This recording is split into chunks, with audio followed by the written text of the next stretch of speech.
So Luna 2 is about to end pretty soon for Genshin Impact, so I thought I'd do a fun video to talk about who are the top 5 winners and losers for the Luna 2 patch. Now let's do a bit of housekeeping first. This is not a tier list video. I'm not saying who are the top 5 characters and who are the low 5 characters. We're talking about 10 characters who have shifted because of this update. 10 characters who have shifted because of this update, because maybe the boss is being introduced in the endgame modes, or maybe the banner character's out, the newest character, Nephir, has potentially influenced that. That's what we're talking about here. We're talking about 5 winners who got boosted by this patch, and 5 losers who are potentially lower than they were before, or something interesting has happened because of the characters or the bosses that are out. And one other thing I'm not going to do is I'm not going to specifically put characters who are on the banners, because duh, that's way too obvious. If I say Nephir is the number 1 winner of this patch, it's like, well, yeah, duh, it's because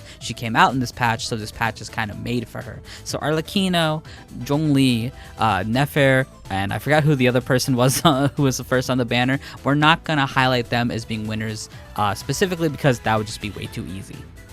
And as always, if you enjoyed this type of video, please do leave that in the comments, leave a subscribe, all that good stuff. Now let's get started.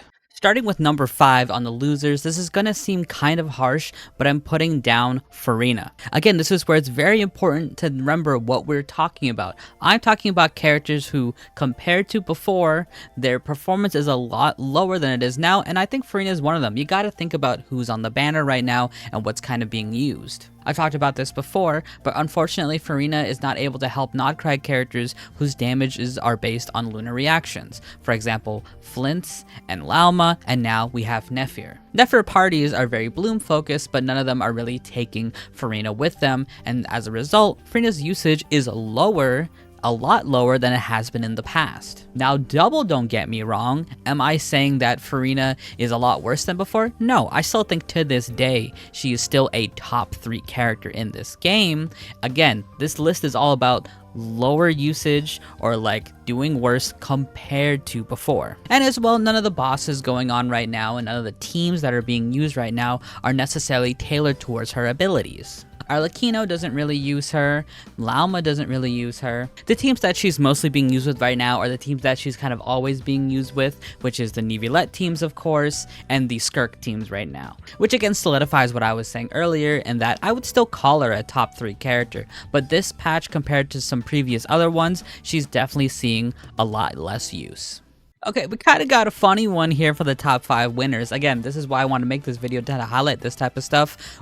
Number 5 in our top 5 winners is Sigewinne. This is the first time Sigewinne has done almost anything to this day. This is kind of like an opposite case with like Furina, who I would say is one of the top characters in this game. I would say Sigewinne is one of the top 5 worst the lowest 5 characters in this game. Sigewinne is one of the worst characters in this game, and probably one of the worst limited characters, especially in this game, if you don't have constellations. But what's making her good is a couple small tiny factors. Number 1 is because this is an Arlecchino patch, they've brought back some Bond of Life gimmicks for certain bosses, and so Sigewinne, a character who can activate Bond of Life, is actually thriving a little bit now. But most importantly, I wanted to highlight this. So this is the Dire Fight for the Frost operative, and normally you cannot use the Gene mechanic to knock her down to the ground to do massive damage. For some reason, I'm not even sure why, but Sigewinne is able to ignore this restriction, trap them in a bubble, and then Gene can knock them down. Because Sigewinne is able to do this,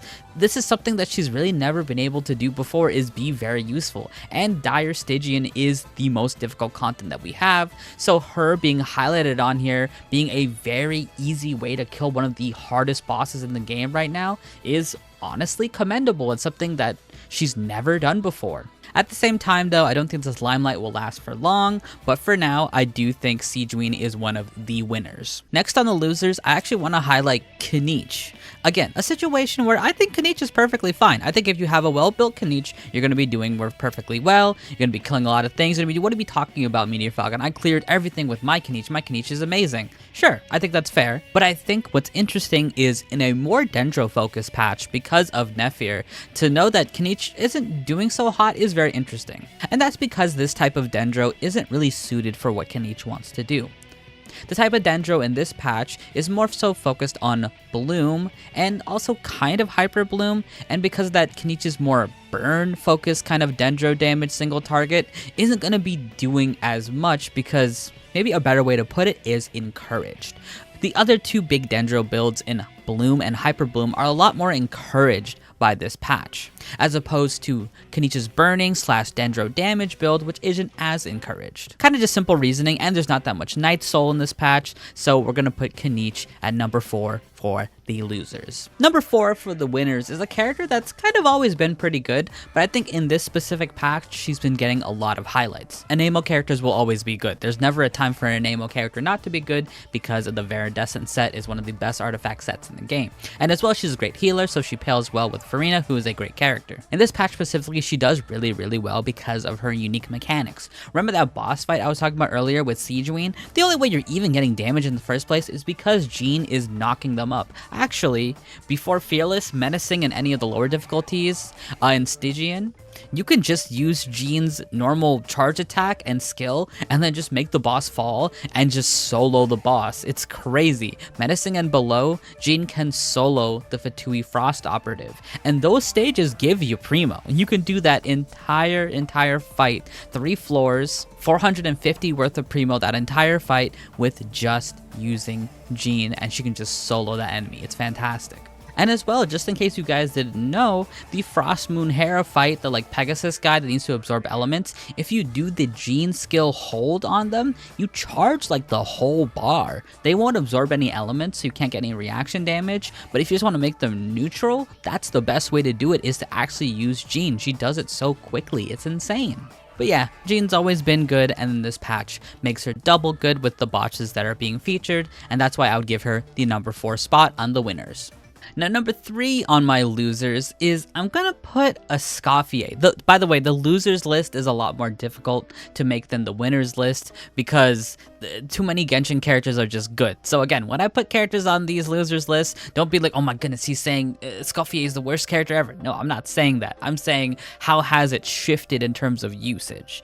And Escoffier is one of them. I think the reality is Escoffier is kind of this kind of niche character that is still really good.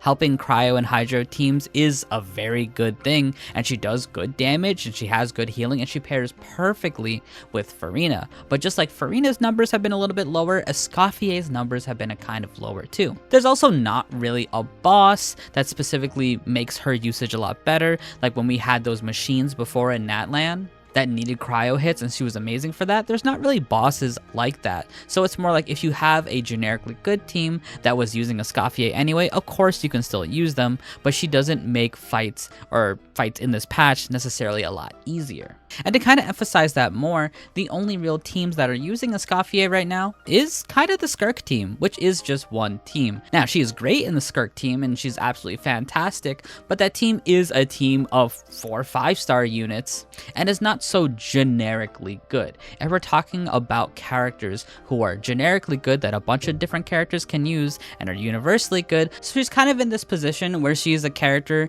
that's only really working very well in one team, which is a very specific team, and so her numbers are a bit down, and for that reason, we're going to be putting her on the number 3 for the losers list. Number 3 for the winners, I'm shouting out Kuki Shinobu. Shinobu is doing fantastically this patch. She was doing really good numbers the last patch as well because she easily fits in a Flint's team because Flint needs a lot more particles when he's off field, and some healing is nice too. He doesn't usually have a healer on this team, but Shinobu provides that very nicely, especially if you don't have Inefa. And again, this patch being a little bit more Dendro focused, although most of the focus has been on Bloom because of Nephir, Hyper Bloom still does really good, and Shinobu is the number 1 Electro user when it comes to Hyper Bloom. She is fantastic. And honestly, there really is not that much more to say. She does very well in Hyper Bloom. She's pretty flexible in both the Hyper Blue teams and the Flint's teams, and those are the teams that are really accelerating really well and are being highlighted, and she just slots in perfectly.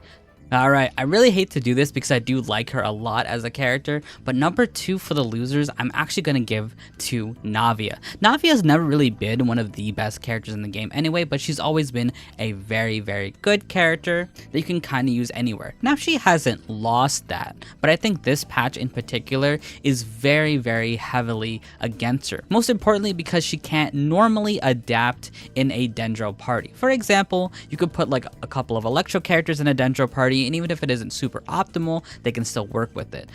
For example, I'm talking about the Hydro Crab that summons a bunch of seeds on the ground. You need to play a Dendro in that team, or you're not really getting any progress and you're losing a bunch of time. So unless you have a super cracked Navia, Navia can almost never fight that boss. And as well, with the Frost Hera works because you need to use certain enemies to make it have a shield, and you get big reaction hits like Malvika's Melts. Navia's not a reaction character, and so that doesn't really help her too much. So she's kind of just in this awkward slot where she is a good character and she's universally used, but nothing really tailors toward her. She's not doing reaction damage, she's not interacting with Dendro. She's perfectly fine if you have a very strong Navia, but having Navia herself isn't really going to help you a lot in this specific patch.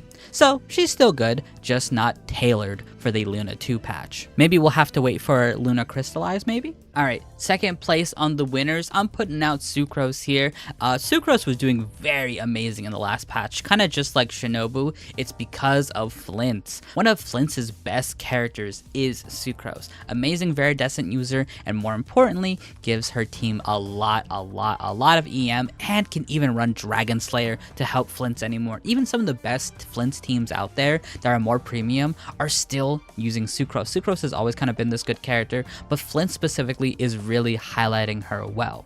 And Flint still does really good in this patch as well. Those Wild Hunt enemies are some of the most annoying enemies, and at least it's not the two bulky ones in the last Abyss, but this current Abyss still has the Hunt enemies, and as well, that Lightkeeper boss that resurrects. Flint loves to take a Sucrose. So it is kind of like, oh, this is like, I kind of criticized Escoffier in a way of just being like, oh, this is only for one team, this is why she's so low. In a certain way, this is kind of the opposite, right?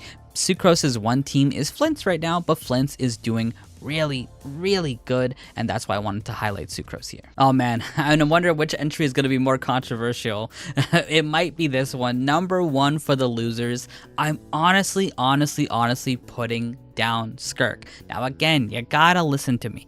Am I saying Skirk is one of the worst characters in the game? Is she D tier now on a tier list? No, this is not a tier list video. This is about winners and losers whose usages are increased and decreased because of what's in the patch and what's being highlighted by the patch. And unfortunately, I do think Skirk takes a hit because of a key factor. Skirk teams aren't very flexible, and the only Skirk teams that are really being highlighted right now are her more premium teams, the ones with Farina, the ones with Escoffier, right? The ones where you need multiple 5-star characters to make her work very well. If you can make Skirk work well, if you have her more premium teams, she will destroy almost anything in this patch. I'm not saying she's not capable. Skirk, in comparison to her usage in the previous patches, is seeing a lot less usage. Now, Skirk kind of does have her unique kind of niches. If you do have her premium team,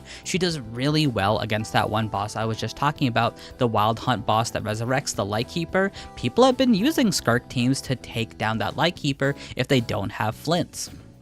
And she is absolutely fantastic for that. I'm not taking that away from her. I am only saying usually people are only going to be using Skirk if they have that premium team with Escoffier, with Farina, maybe Shenhua, or put whatever 4th character you want in there. I mean, that's kind of how Skirk is, right? Skirk was a weird character when she came out, where she's not really a generic cryo DPS. She really does need these good supports to really elevate her to that next level. I gotta say, it's actually kind of funny. I actually used Skirk recently, but not in a natural way. I used her to charge the Frost Knight Hera so that Malvika can get some melt attacks because I don't have Ayaka or Seat Lolly. Kind of a funny use for her, but you know, I'm not really using her in the intended way. I've been kind of alluding to this the entire time, but the top 2 winners, and yes, it's 2 winners, the 2 biggest winners of the Luna 2 patch are Nilou and Kokomi. We've been talking about it bit by bit, but Nephir coming out and the natural bloom reaction doing as good as it is this patch is an all-time high. So of course the queens of the bloom reaction will be the top 2 winners of this entire patch. Natural bloom is an okay build. When it first came out, it was amazing, but over time it's getting less useful and less useful, especially compared to its contemporary in Hyper Bloom. Hyper Bloom, just as usual, is a lot better for single target bosses, which are the most important thing, but a literal boss was created for the bloom reaction. That hydro crab that summons the seeds that you need to hit with Dendro, that is for the bloom reaction. They literally made a boss for the bloom reaction, and Nilou and Kokomi with Nahida absolutely dominate that boss and are dominating this patch. So many bosses are perfectly fine with the bloom reaction and do really well, and Lunar Bloom of course helps them too. And of course, one of the most popular and strongest parties right now is the Bloom Nephir team, and the Bloom Nephir team loves to use both Nilou and Kokomi. It doesn't have to, but Nephir loves using these 2 in some great parties. So I think this patch really does highlight them. Will they be highlighted after this patch? Well, maybe not. I think this is a little bit of a limelight for both of them, as they're both natural bloom characters and it's going to be great for them. So they're going to enjoy this limelight, and after this, we'll see. But 110%, no matter what, the biggest winners of this patch, the Luna 2 patch, are Nilou and Kokomi. And that was the video. If you guys enjoyed this type of video, please do leave a comment below and tell me what you guys want to see. Did you guys like it? Did you guys dislike it? Did you hate what I said? Do you kind of agree? Tell me about it, and I will see you guys in the next one. Thank you guys for watching, and peace out.